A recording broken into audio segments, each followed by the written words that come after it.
What's new? Ano bang bago? Alam ko naman na alam na ng karamihan, pero sa mga hindi pa nakakaalam, yun nga po, di ba, nagkaroon ng free trial ang dating Pangulong Rodrigo Duterte kahapon dyan sa Netherlands. Para sa mga hindi nakakaalam, hindi gaanong naiintindihan kung para saan ba yun. Yun po ay tinatawag na confirmation of charges, na doon ay aalamin kung ano bang kaso ang isasampa, may ebidensya ba, tugma ba, ano bang masasabi ng depensa.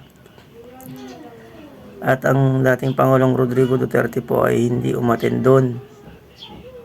Yun ay nais niyang iparating na wala siyang pakialam sa pagdinig na yon, hindi siya guilty. At ito pa mga idol, alam niyo ba na kung ilang tao ang nakakulong doon sa kinalalagyan ng dating Pangulong Duterte? Marami guys.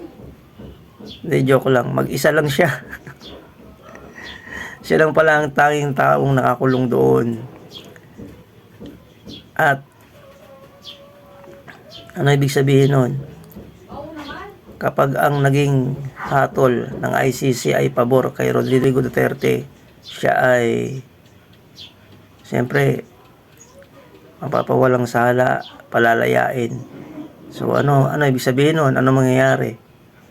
Mawawala ng sweldo ang ICC. Kaya sa tingin nyo, ano magiging hatol